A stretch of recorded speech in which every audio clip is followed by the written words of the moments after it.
और अब खबर आपको बताते हैं हरिद्वार से, जहां पर 18 कांवड़िए बाल बाल बच गए हैं। तो यहां पर कांवड़ियों के बहने की जानकारी मिलती है। तमाम जो टीमें हैं वो मौके पर तैनात हैं और इसी वजह से इन कांवड़ियों की जो जान है वो बचाई जा सकी। आपको बता दें कि 18 कांवड़िए थे जो कि गंगा के तेज बहाव में बहे। रेस्क्यू टीम ने वक्त रहते कांवड़ियों को बचा लिया।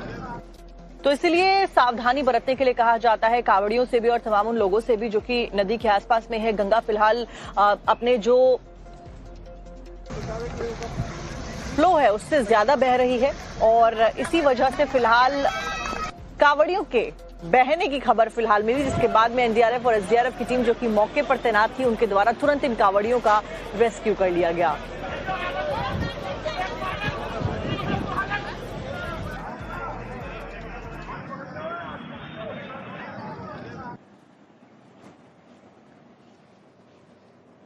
तो ये तस्वीरें आपको दिखा रहे हैं जहां पर हरिद्वार में 18 कांवड़िए बहते हुए। आपका स्वागत है फिट इंडिया के सुपर हिट बुलेटिन में। खबरों का सिलसिला लगातार जारी है। बात करेंगे उत्तराखंड की, जहां से हुनर की अलग तस्वीरें सामने आ रही हैं। दरअसल एक उड़ने वाले वाहन का प्रोटोटाइप तैयार होने की जानकारी यहां से मिली है और ये भारत का पहला ऐसा जो वाहन है वो होने वाला है। क्या खास है, क्या जानकारी है, आपको दिखाते हैं रिपोर्ट में।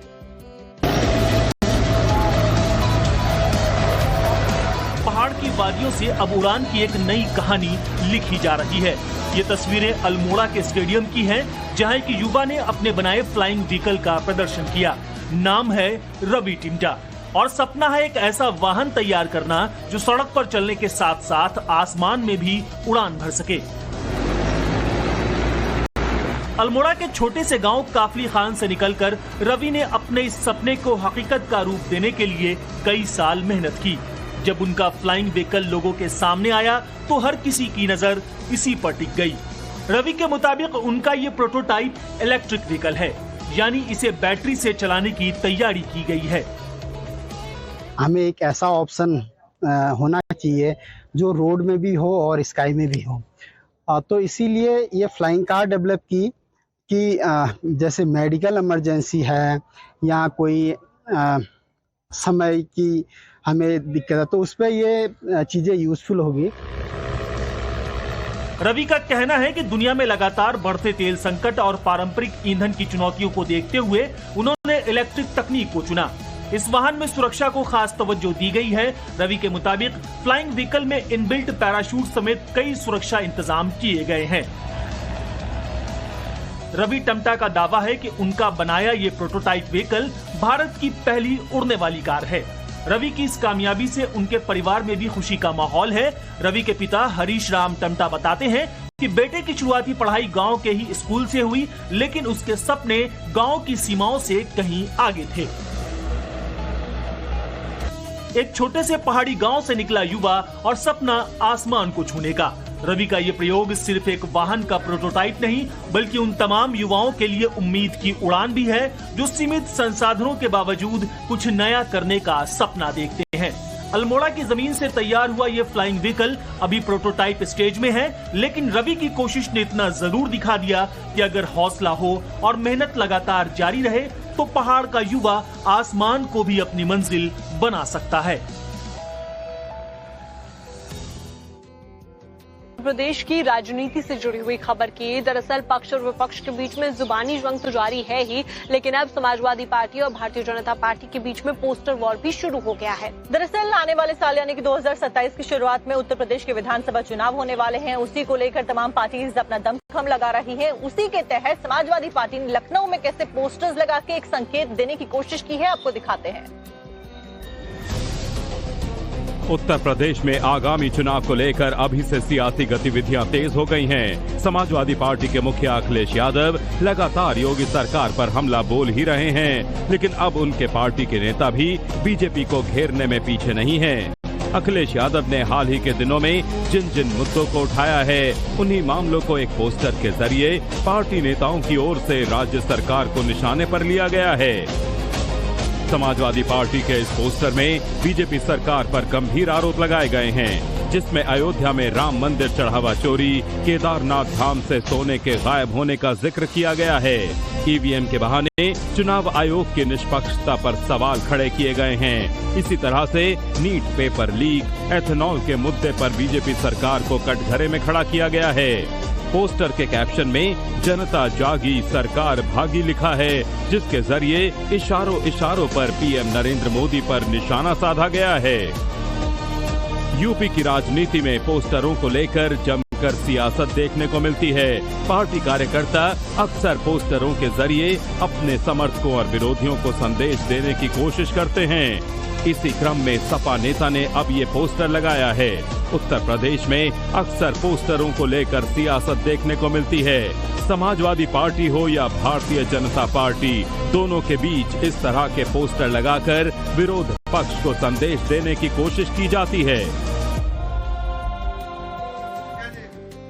और अब यूपी के सीएम योगी आदित्यनाथ के दिल्ली दौरे से जुड़ी हुई खबर आपको बताते हैं, जहां पर बीते दिन प्रधानमंत्री नरेंद्र मोदी के साथ में उनकी मुलाकात हुई है। और अब उनकी मुलाकात बीजेपी के अध्यक्ष नितिन नवीन से भी होने वाली है, लेकिन इस मुलाकातों के दौर की वजह से लखनऊ में सियासत गर्माती हुई नजर आ रही है। उत्तर प्रदेश के मुख्यमंत्री योगी आदित्यनाथ के दिल्ली दौरे ने राजनीतिक गलियारों में हलचल बढ़ा दी है। अपनी इस यात्रा के दौरान सीएम योगी ने प्रधानमंत्री नरेंद्र मोदी और बीजेपी के राष्ट्रीय अध्यक्ष नितिन नवीन से मुलाकात की। इन मुलाकातों के बाद से राज्य की राजनीति और आगामी रणनीतियों को लेकर चर्चाएं बढ़ गई हैं। दिल्ली पहुंचने पर मुख्यमंत्री योगी आदित्यनाथ सबसे पहले प्रधानमंत्री नरेंद्र मोदी से मिलने पहुंचे। प्रधानमंत्री के साथ उनकी ये बैठक करीब 1 घंटे तक चली, जिसमें सरकार के द्वारा किए जा रहे विकास कार्यों, संगठन विस्तार और कई कार्यक्रमों को लेकर चर्चा हुई। दिल्ली के राजनीतिक हलकों में इस लंबी मुलाकात को बेहद अहम माना जा रहा है। मुख्यमंत्री योगी आदित्यनाथ ने दिल्ली में प्रधानमंत्री नरेंद्र मोदी से मुलाकात के बाद सोशल मीडिया पर पीएम मोदी के साथ अपनी एक तस्वीर शेयर की। एक्स पर पोस्ट शेयर करते हुए उन्होंने लिखा कि नए भारत को बनाने वाले प्रधानमंत्री नरेंद्र मोदी से मिलकर उन्हें बहुत अच्छा लगा। उन्होंने ये भी कहा कि पीएम मोदी की सलाह और मार्गदर्शन से उन्हें उत्तर प्रदेश में अच्छे से राज चलाने और लगातार काम करते रहने की प्रेरणा मिलती है। मुख्यमंत्री ने पीएम मोदी को अपना कीमती समय देने के लिए शुक्रिया भी अदा किया। प्रधानमंत्री से मिलने के बाद मुख्यमंत्री योगी ने बीजेपी अध्यक्ष नितिन नवीन से मुलाकात की। उन्होंने सोशल मीडिया प्लेटफॉर्म एक्स पर तस्वीर पोस्ट करते हुए इसे एक शिष्टाचार भेंट बताया। दोनों नेताओं के बीच बातचीत किस मुद्दे पर हुई, इसका कोई आधिकारिक बयान तो सामने नहीं आया है, लेकिन कयास लगाए जा रहे हैं कि दोनों के बीच पार्टी संगठन को मजबूत करने और राज्य में संगठन और सरकार के बीच बेहतर तालमेल बिठाने को लेकर चर्चा हुई। सीएम योगी आदित्यनाथ की इन ताबड़तोड़ मुलाकातों के बाद सियासी गलियारों में कई तरह के कयास लगाए जाने लगे हैं और पॉलिटिकल डायलॉग के क्या मायने हैं और क्या राजनीतिक परिणाम हैं, वो आने वाले दिनों में देखने को मिल सकता है। हो सकती है। तो ये तीसरे राउंड की बड़ी बातचीत कही जा रही है। इससे पहले जितनी बातचीत हुई है उनके ऊपर चर्चा की गई, लेकिन कहीं ना कहीं जो हल है वो निकलता हुआ नहीं नजर आ रहा। इसलिए आज एक बड़ी बैठक दोबारा से होने वाली है। दोनों पक्षों के बीच दोपहर 12 बजे से बैठक शुरू होगी। गतिरोध के बीच आज के डायलॉग को अहम माना जा रहा है। तो जेपीएससी और जेएसएससी पेपर विवाद में और क्या कुछ होने वाला है, आपको दिखाते हैं। झारखंड की राजधानी रांची में प्रदर्शनकारी छात्रों का आक्रोश थमने का नाम नहीं ले रहा है। जेपीएससी और जेएसएससी पेपर विवाद के मुद्दे पर शनिवार को भी हेमंत सोरेन सरकार और आंदोलनकारी छात्र संगठनों के बीच बातचीत हुई, लेकिन ये बैठक भी पूरी तरह से बेनतीजा साबित हुई। राज्य सरकार की ओर से गठित मंत्रियों के उच्च स्तरीय प्रतिनिधिमंडल और छात्र संगठनों के प्रतिनिधियों के बीच चर्चा हुई। सरकार की तरफ से आंदोलन को खत्म कराने और बीच का रास्ता निकालने की पुरजोर कोशिश की गई, लेकिन इसका कोई ठोस नतीजा नहीं निकल पाया। पर सरकार को भरोसा है कि कोई न कोई रास्ता जरूर निकलेगा। एनएसयूआई यूथ कांग्रेस, झारखंड छात्र मोर्चा और एसीएस आदिवासी हॉस्टल के बच्चे आकर के मिले हैं कमेटी से। इन सभी तथ्यों को माननीय मुख्यमंत्री जी के सामने अभी रखा जाएगा और मुझे पूरा भरोसा है कि बातचीत सकारात्मक चल रही है, नतीजे भी अच्छे निकलेंगे।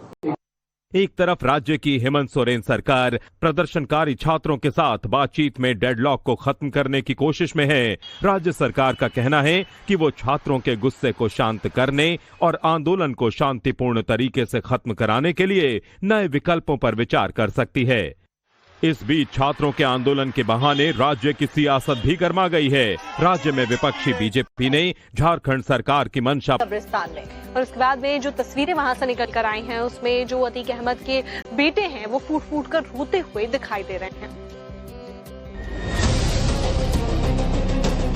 ये तस्वीरें यूपी के प्रयागराज से सामने आई हैं, जहां प्रयागराज के कसारी मसारी कब्रिस्तान में माफिया अतीक अहमद के बेटे आबान का अंतिम संस्कार हुआ। इस दौरान मिट्टी देने के बाद अली अहमद, मोहम्मद उमर और एहजम एक दूसरे के गले लगकर रोते नजर आए। गम के इस माहौल में अली अहमद छोटे भाई एहजम को संभालते दिखाई दिए। वीडियो में एक बच्चे को भी अली अहमद और मोहम्मद उमर गोद में लेकर दुलार करते नजर आ रहे हैं। वहीं कब्रिस्तान साफ नजर आया। एक तरफ अपनों को खोने का गम तो दूसरी तरफ परिवार को संभालने की कोशिश। फिलहाल अंतिम संस्कार के दौरान का ये वीडियो सोशल मीडिया पर चर्चा में है।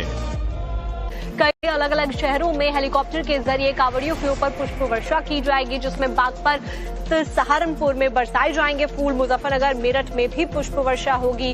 उत्तर प्रदेश सरकार की तरफ से अलग अलग जगहों पर कार्यक्रम का आयोजन किया जा रहा है। सावन में आस्था के रंग के साथ कांवड़ियों को यूपी में सम्मान दिया जा रहा है। यूपी के बागपत से लेकर मेरठ तक आसमान से फूल बरसाए जाएंगे।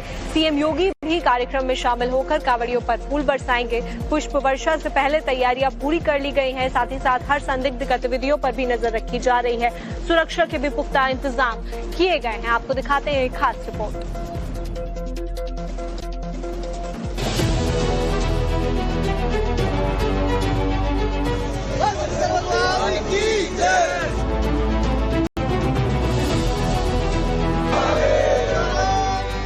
सावन का महीना, हर हर महादेव के जयकारे और कंधों पर कावड़ लेकर अपनी मंजिल की ओर बढ़ते शिव भक्त। उत्तर प्रदेश में कावड़ियों के स्वागत के लिए इस बार प्रशासन ने खास इंतजाम किए हैं।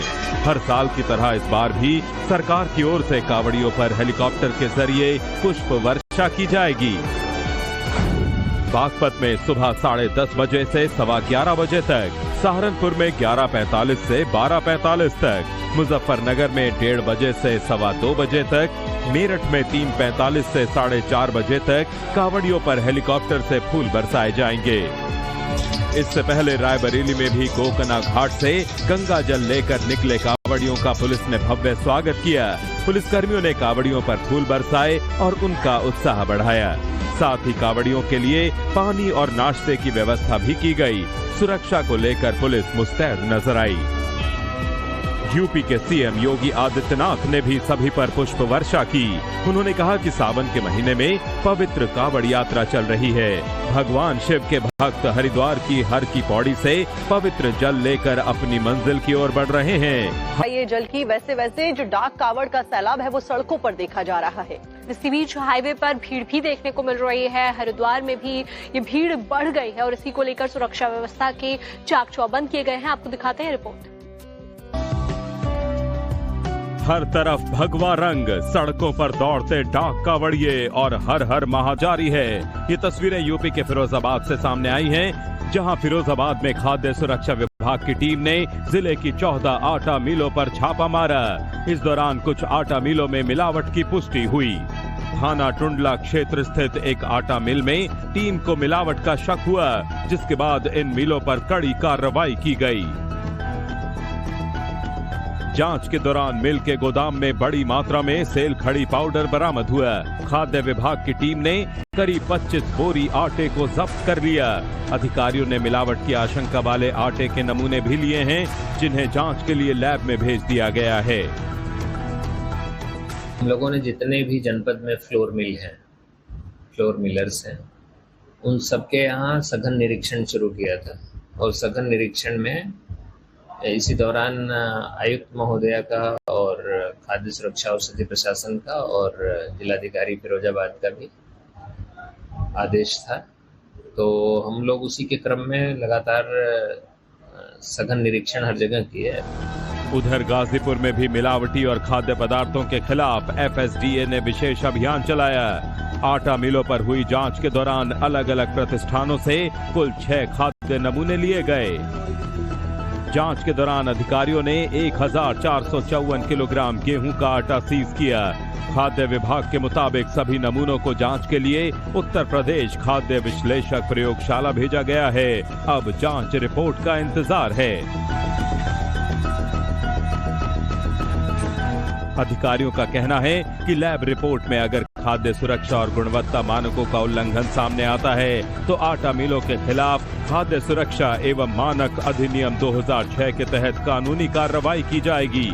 यानी मतलब साफ है, मिलावटखोरों पर खाद्य सुरक्षा विभाग की नजर है और कार्रवाई का सिलसिला आगे भी जारी रहेगा। मिलावटखोरों के खिलाफ खाद्य विभाग बड़ी कार्रवाई कर रहा है और इसी क्रम में बुरहानपुर में दूध उत्पादों के लेकर भी जो अभियान है वो छेड़ा गया और जो मिलावटी चीजें हैं उनको पकड़ा गया है। आप सोचिए, बड़ी तादाद में डेयरी प्रोडक्ट्स बरामद करके उन्हें नष्ट किया जा रहा है, जो कि आपके और हमारी सेहत के साथ में खिलवाड़ था। अभी हाल फिलहाल में कैसे 110 लीटर नकली घी पकड़ा गया है, कहां से पकड़ा गया है, आपको दिखाते हैं पूरी जानकारी। एमपी में खाद्य विभाग को बड़ी सफलता हाथ लगी है। खाद्य विभाग की टीम ने प्रदेश में 2 अलग अलग जगहों पर छापा मारा, जिसके बाद लोगों के होश उड़ गए। सबसे पहले एमपी के बुरहानपुर में कलेक्टर के निर्देश पर दूध और दुग्ध उत्पादों की गुणवत्ता की जांच की गई। इस दौरान खाद्य विभाग की टीम ने अमृत ब्रांड नाम के नकली फैक्ट्री का भंडाफोड़ किया और करीब 110 लीटर घी जब्त किया, जिसके बाद इसके सैंपल जांच के लिए भोपाल की प्रयोगशाला भेजे गए। बुरहानपुर के अलावा एमपी के खरगोन में भी ऐसा ही कुछ एक्शन देखने को मिला, जहां खाद्य सुरक्षा विभाग की टीम ने 364 लीटर नकली देसी घी जब्त किया। ये घी जवाहर मार्ग स्थित ब्रिजेश ट्रेडिंग कंपनी से बरामद हुआ, जहां पर छापा मारे जाने के दौरान खाद्य विभाग की टीम ने इसे जब्त किया, जिसकी कीमत करीब 2,17,000 रुपए बताई जा रही है। जानकारी के मुताबिक ब्रिजेश ट्रेडिंग कंपनी पर धौलपुर फ्रेश पैकिंग घी में मिलावट की आशंका थी, जिसके बाद खाद्य सुरक्षा विभाग की टीम मौके पर पहुंची और दुकान से 4 सैंपल लिए। इन सभी सैंपल को जांच के लिए भोपाल स्थित प्रयोगशाला भेजा गया। अब लैब रिपोर्ट आने के बाद ही साफ होगा कि जब्त घी में कितनी मिलावट की गई है। खरगोन शहर में ब्रिजेश ट्रेडिंग कंपनी पर हमने छापामार कार्रवाई करी। वहां से धौलपुर देसी घी लगभग 364 लीटर जब्त किया गया, जिसकी कीमत 2,17,635 है और 4 नमूने लिए जाकर जांच हेतु प्रयोगशाला को भेजे गए। तो अभी कार्रवाई क्या होगी सर? जांच रिपोर्ट उपरांत खाद्य सुरक्षा एवं मानक अधिनियम 2006 नियम 2011 के तहत वैधानिक कार्य की जाएगी। फिलहाल दोनों जिलों में खाद्य सुरक्षा विभाग की कार्रवाई से मिलावटखोरों के होश उड़ गए हैं। तो वहीं विभाग का कहना है कि जांच रिपोर्ट के आधार पर नियमानुसार आगे की कार्रवाई की जाएगी। और चलिए बात कर लेते हैं आज के वेदर अपडेट की, क्योंकि आज मौसम विभाग के द्वारा जानकारी दी गई है कि 15 से ज्यादा राज्यों में बारिश का अनुमान है और साथ ही साथ पहाड़ी राज्यों के लिए तो अलर्ट जारी किया गया है, जिसमें लैंडस्लाइड हो सकती है। ये भी चेतावनी जारी की गई है। सतर्क रहने के लिए और एहतियात बरतने के लिए IMD ने अलर्ट जारी किया है।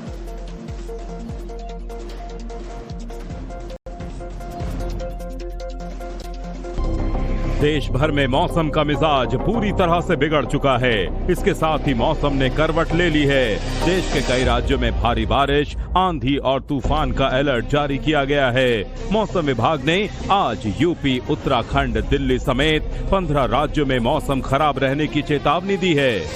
मौसम विभाग के मुताबिक उत्तर प्रदेश, बिहार, दिल्ली, हरियाणा, राजस्थान, उत्तराखंड, हिमाचल प्रदेश, जम्मू कश्मीर, झारखंड, पश्चिम बंगाल, ओडिशा, मध्य प्रदेश, छत्तीसगढ़, गुजरात और महाराष्ट्र में मौसम खराब रहने की चेतावनी है। मौसम विभाग ने देश के इन 15 राज्यों में भारी बारिश और आंधी तूफान की चेतावनी जारी करने के बाद लोगों से अलर्ट रहने को कहा है। जरूरत पड़ने पर ही घर से बाहर निकलने की अपील की गई है। साथ ही पहाड़ी इलाकों में ना जाने की भी सलाह दी गई है। पहाड़ी राज्य उत्तराखंड में भी भारी बारिश की चेतावनी जारी की गई है, जिसके लिए ऑरेंज अलर्ट भी जारी किया गया है। बागेश्वर, पिथौरागढ़, चमोली, देहरादून, नैनीताल, चंपावत समेत 10 जिलों के लिए ऑरेंज अलर्ट जारी। ऐसे में अब इन राज्यों में भारी बारिश के साथ साथ तेज हवाएं भी चल सकती हैं। आंधी तूफान भी आ सकता है, जिससे लोगों को सावधान रहने की खास जरूरत है, जिससे कि बचाव हो सके। फिलहाल मौसम विभाग हालात पर लगातार नजर बनाए हुए है। साथ ही एनडीआरएफ, एसडीआरएफ और बचाव टीमें अलर्ट मोड पर हैं। सुरक्षा को देखते हुए राहत बचाव टीमों ने अपनी कमर कस ली है। अगर इन राज्यों में मौसम विभाग की चेतावनी के बीच बारिश हुई तो भीषण गर्मी और उमस से थोड़ी राहत मिल सकती है। रिपोर्ट में देते हैं।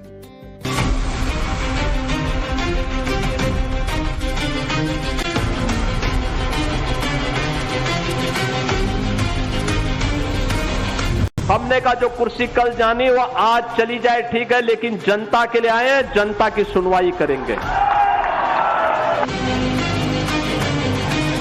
ये लोग डरते थे हम वहां इसलिए नहीं जाएंगे क्योंकि कुर्सी चली जाएगी, तो जनता ने कुर्सी हमेशा के लिए विदा भी कर दी है उनसे। मुख्यमंत्री जी, अब तो आपको अंदेशा हो गया है कि कुर्सी जाने वाली है, तो आप जनता के पीछे क्यों छिप रहे हैं? इन दंगाइयों के सामने समाजवादी पार्टी की सरकार घुटना टेकती थी।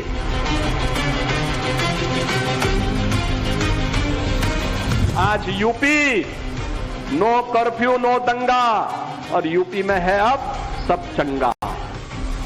यूपी में होने वाले विधानसभा चुनाव से पहले सीएम योगी आदित्यनाथ की लाइन क्लियर है, संकल्प दृढ़ है और इरादे भी साफ हैं। योगी यूपी के चौमुखी विकास को लेकर आगे बढ़ रहे हैं, जिसके लिए उन्हें न तो सत्ता जाने का डर है, न ही कुर्सी जाने की परवाह है। एक कार्यक्रम के दौरान सीएम योगी आदित्यनाथ ने कहा कि जो कुर्सी कल जानी है वो आज ही चली जाए, लेकिन वो जनता के लिए आए हैं और उनकी अगुवाई करेंगे। 17 के पहले क्या मुख्यमंत्री नहीं होते थे क्या? गोविंद साहब धाम में क्या उनको फुर्सत नहीं थी क्या? पिछले दिनों मुझे श्रवण धाम में आने का और शिव बाबा धाम में भी आने का अवसर प्राप्त हुआ था। तब क्यों नहीं आते थे? क्योंकि 17 के पहले मुख्यमंत्री को कहां फुर्सत थी, वो नोएडा नहीं जाते थे। लगता था कुर्सी खिसक जाएगी। 17 में जब मैं मुख्यमंत्री बना, मैं स्वयं वहां का कार्यक्रम बनाया तो मुझे भी ये बताया जा रहा था कि वहां जाने से कुर्सी खिसकती है। हमने कहा जो कुर्सी कल जानी वो आज चली जाए, ठीक है, लेकिन जनता के लिए आए हैं, जनता की सुनवाई करेंगे। और पहले ये लोग डरते थे हम वहां इसलिए नहीं जाएंगे क्योंकि कुर्सी चली जाएगी, तो जनता ने कुर्सी हमेशा के लिए विदा भी कर दी है उनसे। सीएम योगी आदित्यनाथ ने यह बयान नोएडा को लेकर दिया। दरअसल नोएडा को लेकर राजनीति में एक अजीब किस्सा दशकों तक चलता रहा। कहा गया कि जो यूपी का मुख्यमंत्री नोएडा गया उसकी कुर्सी चली गई। इस मिथक की चर्चा 1988 के तत्कालीन मुख्यमंत्री वीर बहादुर सिंह के नोएडा दौरे और उसके बाद उनके पद से हटने की घटना से और मजबूत हुई। इसके बाद 1989 में एनडी तिवारी के नोएडा के दौरे के बाद में सत्ता परिवर्तन ने इस धारणा को और बल दिया और हवा दी। इसके बाद नोएडा सिर्फ एक शहर नहीं रहा, बल्कि यूपी के मुख्यमंत्रियों के लिए एक मनोवैज्ञानिक डर बन गया। मुलायम सिंह यादव से लेकर अखिलेश यादव तक के कार्यकाल में नोएडा से दूरी की चर्चा होती रही। लेकिन ये मिथक टूटा साल 2017 में जब योगी आदित्यनाथ मुख्यमंत्री बने और उसी के बाद नोएडा का ये सियासी मिथक टूटता चला गया। सीएम योगी ने नोएडा जाना शुरू किया, बार बार गए और संदेश दिया, सरकार अंधविश्वास से नहीं फैसलों से चलती है। हमने कहा जो कुर्सी कल जानी वो आज चली जाए, ठीक है, लेकिन जनता के लिए आए हैं, जनता की सुनवाई करेंगे। और पहले ये लोग डरते थे हम वहां इसलिए नहीं जाएंगे क्योंकि कुर्सी चली जाएगी, तो जनता ने कुर्सी हमेशा के लिए विदा भी कर दी है उनसे। अब सवाल है कि योगी के इस बयान में असली निशाना कौन है? सिर्फ नोएडा का पुराना मिथक या फिर समाजवादी पार्टी की पिछली सरकारें या फिर 2027 का चुनाव? क्योंकि योगी की राजनीति में 2017 एक बड़ा टर्निंग पॉइंट है। एक तरफ 2017 से पहले की सरकारें, दूसरी तरफ 2017 के बाद की बीजेपी सरकार। यानी योगी बार बार चुनावी बहस को एक ही सवाल पर लाना चाहते हैं, पहले क्या था और अब क्या है। इस दौरान योगी आदित्यनाथ ने अखिलेश यादव पर करारा हमला भी बोला। ये लोग 12 बजे सो करके उठने वाले लोग हैं। 12 बजे सो के उठेंगे, 2 बजे बबुआ तैयार होंगे और 2 बजे तैयार होने के बाद फिर उनके चच्चू उनको कुछ सिखाएंगे, फिर एक ट्वीट करेंगे, फिर जिम चले जाएंगे, जिम से वापस आएंगे, तब तक महफिल जम जाएगी और फिर उनको इतना होश रहता ही नहीं कि वह इस देश में है या फिर इस देश से बाहर कहीं और जगह है। तो इनसे जिनसे स्वयं को नहीं संभाला जा रहा है, वे प्रदेश को खाक संभालते, 25 करोड़ जनता को खाक संभालते और इसीलिए दंगे होते थे। इन दंगाइयों के सामने समाजवादी पार्टी की सरकार घुटना टेकती थी और आपने देखा होगा संभल में एक गुंडे ने, समाजवादी पार्टी के एक गुंडे ने दंगा कराने का प्रयास कर दिया, उसको घुटने में ला करके आज नाक रगड़वा रही है सरकार, घुटने में ला करके। 2027 का चुनाव सिर पर है। चुनाव की तारीख भी अभी घोषित नहीं हुई है, लेकिन यूपी की राजनीति में चुनावी काउंटडाउन शुरू हो चुका है। हर सियासी बयान, हर दौरा, हर परियोजना, हर राजनीतिक हमला 2027 के चश्मे से देखा जाने लगा है और योगी का ये बयान भी उसी का हिस्सा है, क्योंकि इसमें 3 संदेश साफ दिखाई देते हैं। पहला, अंधविश्वास नहीं, सिर्फ विकास। दूसरा है जनहित के लिए कुर्सी की परवाह नहीं, और साथ ही योगी 2017 से पहले पिछली सरकारों और 17 के बाद बीजेपी सरकार का रोडमैप भी जनता के सामने रख रहे हैं। जो कुर्सी कल जानी है आज चली जाए। राजनीति में इस लाइन का बहुत वजन होता है, क्योंकि मुख्यमंत्री का पद, सत्ता, सरकार सब 5 साल के जनादेश पर टिका है। योगी इस लाइन के जरिए खुद को ऐसे नेता के तौर पर पेश करते हैं जो कुर्सी बचाने के लिए फैसले नहीं करता, बल्कि फैसले के लिए कुर्सी की परवाह नहीं करता। यही वजह है कि नोएडा हो, अयोध्या हो, काशी हो, मथुरा, वृंदावन हो या यूपी का कोई और धार्मिक और पर्यटन केंद्र, सरकार वहां जाने और विकास परियोजनाओं को आगे बढ़ाने को अपनी राजनीतिक उपलब्धि के रूप में पेश कर रही है। अंबेडकर नगर के शिव बाबा धाम और श्रवण धाम को भी योगी सरकार पर्यटन विकास से जोड़ रही है। एक दिन पहले ही योगी सरकार ने अंबेडकर नगर को करोड़ों रुपए की सौगात दी और दंगाइयों को लेकर समाजवादी पार्टी पर करारा हमला बोला।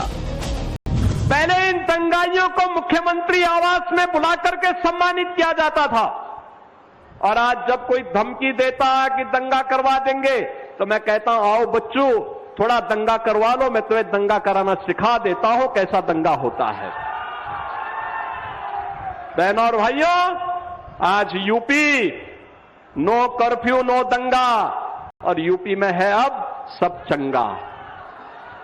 ये समाजवादी पार्टी नहीं कर सकती थी, ये काम कांग्रेस नहीं कर सकती थी, क्योंकि ये भारत की विरासत को अपमानित करने वाले लोग हैं। योगी आदित्यनाथ कुर्सी की परवाह किए बिना प्रदेश के विकास की बात कर रहे हैं, लेकिन विपक्षी दल हमलावर हैं। मुख्यमंत्री जी का जो दर्द है, पीड़ा है और दिल्ली से जो उन्हें चोट पड़ रही है, वो साफ साफ इस बयान से दिखती है। एक ऐसा नाकाम मुख्यमंत्री, एक ऐसा इनएफिशिएंट मुख्यमंत्री जिसने उत्तर प्रदेश का, चाहे वो लॉ एंड ऑर्डर हो, चाहे उत्तर प्रदेश में इन्वेस्टमेंट्स हों, चाहे उत्तर प्रदेश में एमएसएमई का पूरा कोलैप्स करना हो, चाहे उत्तर प्रदेश में स्कूलों, हजारों स्कूलों का बंद हो जाना, लाखों बच्चों के भविष्य का बर्बाद हो जाना, मुख्यमंत्री जी ने हमें क्या दिया है सिवाय छात्रों को, युवाओं को निराशा, चाहे किसानों की नाउम्मीदी, गन्ना की खेती किसानी हमारे देश में सब बर्बाद हो गई। तो मुख्यमंत्री जी को जाना तो है ही है, बेहतर है कि ये उन्होंने पहले ही एक्सेप्ट कर लिया, इसलिए गोरखपुर मठ जाने के लिए उन्हें अपना बोरिया बिस्तर बांधने की जरूरत है। कांग्रेस का कहना है कि अब सरकार की विदाई का वक्त आ गया है, इसलिए सीएम योगी जनता के पीछे छिपने की कोशिश कर रहे हैं। मुख्यमंत्री जी, अब तो आपको अंदेशा हो गया है कि कुर्सी जाने वाली है, तो आप जनता के पीछे क्यों छिप रहे हैं? सच्चाई ये है कि जिस जनता ने आप पर बड़े बड़े भरोसे किए, भारतीय जनता पार्टी ने जो बड़े बड़े दावे उत्तर प्रदेश की जनता से किए, चाहे बेरोजगारी को लेकर, महंगाई को लेकर, भ्रष्टाचार दूर करने को लेकर, मैक्सिमम गवर्नेंस, मिनिमम गवर्नमेंट की बात की, उन सब पर आप बुरी तरीके से फेल हुए। आपकी सरकार हर मोर्चे पर फेल है। विदाई का समय आ चुका है। अच्छा है कि आपको कम से कम एहसास हो गया है। जनता अब आपकी विदाई करेगी। जनता के पीछे बहाना बनाने की, छिपने की, भावनात्मक अपील करने की जरूरत नहीं है। 10 साल से ज्यादा जनता ने आपको दिए, उन 10 सालों में आप इस जनता को कुछ नहीं दे पाए, कुछ नहीं कर पाए। एक तरफ योगी आदित्यनाथ की लाइन लेंथ क्लियर है, दूसरी तरफ अखिलेश यादव की समाजवादी पार्टी 27 के चुनाव से पहले पोस्टर खेल रही है। लखनऊ में समाजवादी पार्टी के दफ्तर के बाहर एक पोस्टर लगाया गया है। पोस्टर पे लिखा, अखिलेश विकल्प नहीं संकल्प हैं। पोस्टर लगने के बाद सियासी हलचल तेज हो गई है। पोस्टर के जरिए समाजवादी पार्टी राजनीतिक संदेश देने की कोशिश कर रही है। वहीं दूसरे पोस्टर में समाजवादी पार्टी ने सरकार पर गंभीर आरोप लगाए हैं, जिसका शीर्षक लिखा है, गायब है। पोस्टर में राम मंदिर का 200 करोड़ चंदा गायब होने का दावा, केदारनाथ न्यास से 228 किलो सोना गायब होने का आरोप है। साथ ही चुनाव आयोग से ईवीएम और मीडिया चैनलों से ईमानदारी गायब होने का दावा किया गया है।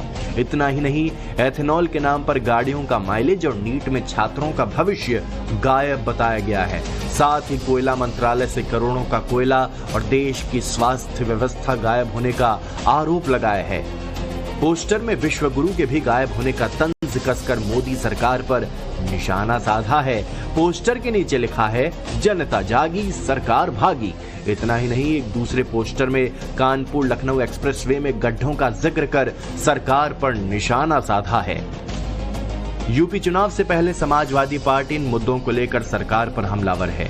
अभी चंद दिन पहले ही राम मंदिर चढ़ावा चोरी को लेकर समाजवादी पार्टी ने दिल्ली में संसद के बाहर तो लखनऊ में विधानसभा के बाहर भी प्रदर्शन किया। लेकिन सवाल है कि क्या इन मुद्दों पर योगी मोदी को घेर कर क्या अखिलेश 27 में सत्ता तक पहुंच पाएंगे? वो भी तब जब योगी आदित्यनाथ यूपी को विकास मॉडल की तरह पेश कर रही हैं, जिसमें expressway, airport, metro, defence corridor, medical college, धार्मिक पर्यटन, निवेश, इंफ्रास्ट्रक्चर और कानून व्यवस्था है और एकजुट हिंदुत्व का संकल्प है। योगी इन्हीं मॉडल से 2027 की चुनावी पिच तैयार कर रहे हैं। Bureau report, times now Bharat.